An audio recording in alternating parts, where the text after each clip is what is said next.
So, Exodus. Yeah, science.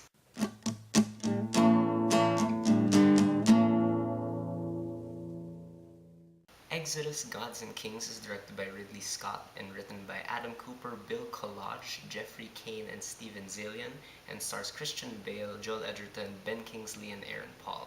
Exodus Gods and Kings is of course the classic story from the Bible of Moses, played by Christian Bale, who is an Egyptian general who is exiled by his brother the king Ramesses, played by Joel Edgerton, when it's discovered that Moses is actually Hebrew. So out there in exile, he makes a life of his own, but he has to come back to Egypt with the aid of God to convince Ramses to let his people go.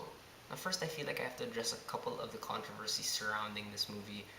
Number one, yes, the whitewashing. The principal cast of this movie are all white, and I do recognize that that is like a serious societal problem. But if I'm gonna critique this movie objectively, I just have to treat these actors as actors. The other controversy surrounding this movie is its accuracy to the Bible, and when it comes to that, I really just kind of treat these movies as interpretations of these biblical stories. So I don't really mind that they're trying to explain the plagues through science and whatnot, because I think that just makes it more relatable to us. And for me, that does not take God away from the equation at all, because God is in science. I mean, He made science also. I mean, that's what I think. I mean, He is like the all-powerful one or whatever. Let's not talk about religion right now. So I totally understand if you want to like boycott the movie and not watch it or whatever. That's totally fine if that's what you believe in. But I'm telling you right now, you don't really have to get yourself that worked up, because the movie isn't that good anyway. It has good moments, particularly with the 10 plagues and the parting of the Red Sea. But for the most part, this movie is so extremely scattered, and it's so surprisingly dull also. There is almost no narrative coherence with the editing. From the very first scenes of the movie, you can tell that it just does not know where to go. It just jumps from one scene to another without really establishing how the narrative and the character relationships are supposed to flow. From one scene you have Joel Edgerton with like a snake around his neck, and suddenly there's like fighting, and it's just really, really baffling. This movie also happens to be way too long and way too slow, and that's because there's some really weird like scenes that were somehow included in the movie, and I don't get why they're there. For one, like there's a lot of like really half-hearted political stuff going on. Like Moses is doing the rounds and like checking out how the Hebrew slaves are doing, and it's supposed to make us feel like, oh, poor slaves. But it does not accomplish that at all. It's just like, again, a bunch of random scenes. Because these scenes are not connected to each other, we don't get how they're supposed to factor in to the grand scheme of things. And when Moses goes to exile, we get a really extended sequence of him just like finding a wife and whatever. It's like in The Godfather when Michael goes to Italy or something.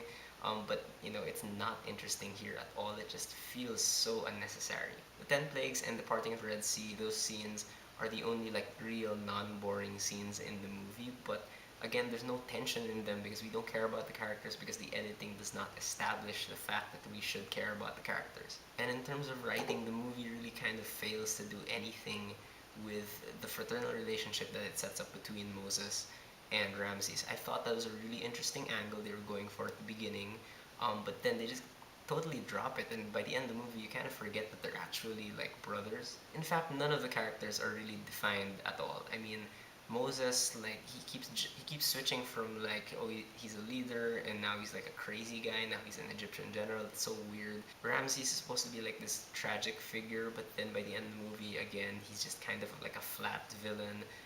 Ben Kingsley and Aaron Paul, I'm not really sure who they were supposed to be, and they're just kind of there, and I don't understand why they're there. And this movie is also receiving a lot of flack for how it's depicting God, because God in this movie is a little boy who who's throwing a tantrum pretty much the entire movie.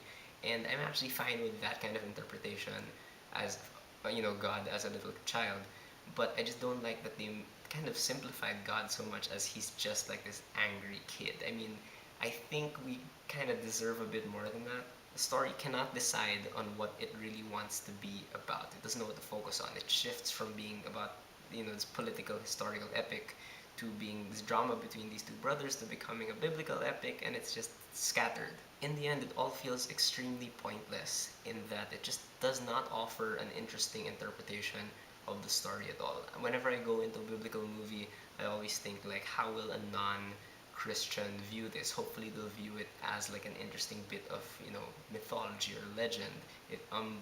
This movie, it just does not, it's not interesting in any aspect. In terms of acting, Christian Bale is good, but his character is just so confusing that he doesn't really know how to play Moses. So he just kind of throws all his Baleisms at the character and just tries everything out. Like there's the shouting Bale, there's the Colin Bale, and all that stuff. Now, I would love to say that Ben Kingsley and Aaron Paul are good in the movie, but they're just not in it enough, and they have absolutely nothing to do. Ben Kingsley is literally a plot device for the first act of the movie, then he just hangs around till the end, and then Aaron Paul like spends half his screen time, peeking at Moses behind a rock. John Turturro and Sigourney Weaver have absolutely no reason to be in this movie. They're completely useless.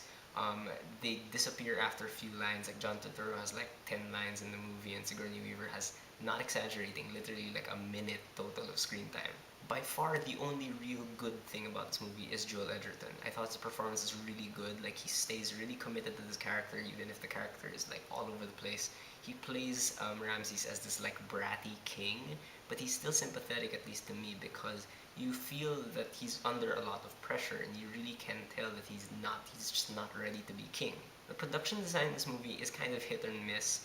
There are moments when it feels really, really grand and epic and authentic, but there are other times when it just feels kind of fake. Cinematography, though, is very suitably, grand and sweeping, and the camera is very mobile a lot. It doesn't really stay still a lot of the time, so I thought that was cool. And you come to this movie for the 10 plagues and the parting of the Red Sea, and they don't really disappoint, in my opinion. I thought they were really, really fun to watch. The visual effects in all of these sequences were really, really cool. The CGI for multiplying the Hebrews also in the background was really impressive to me. As a director, Ridley Scott still really knows how to direct action well. I think whenever it's an action scene, you're awake, you really pay attention to the screen, because he knows how to orchestrate like these gigantic fights. And there's some chase scenes that are really tense and genuinely exciting, but Ridley Scott just does not know how to direct everything else. Like he just completely fails in doing that, because it feels like he was too focused on the actual spectacle of the plagues in the Red Sea that he just forgot how to direct everything else. And the normal scenes, like the conversations between people, are just so bland, uninspired. In the end, Exodus Gods and Kings is a really mediocre movie. It's worth watching if you really just want to see the spectacle, and to give credit to Joel Edgerton, he was really good in the movie, but for the most part, not a good movie. Surprisingly, the best biblical movie this year, among this, Son of God, and Noah, was actually Noah, and yeah. However, I will say that it was very nice of Ridley Scott to put a dedication to his brother Tony Scott at the end of the movie. That to me really shows that I know that Ridley Scott didn't like just kind of make this movie as like a throwaway. I mean, he obviously kind of believed in this project, and to dedicate something like this to his late brother, I thought that was kind of, sweet. It's just that I hoped that this could have been a better movie. Anyways, that's my review for Exodus Gods and Kings. Have you guys seen it? What do you think about it? Did you love it? Did you hate it? Whatever you thought, whether you agree with me or not, please leave me a comment. Let's have a conversation.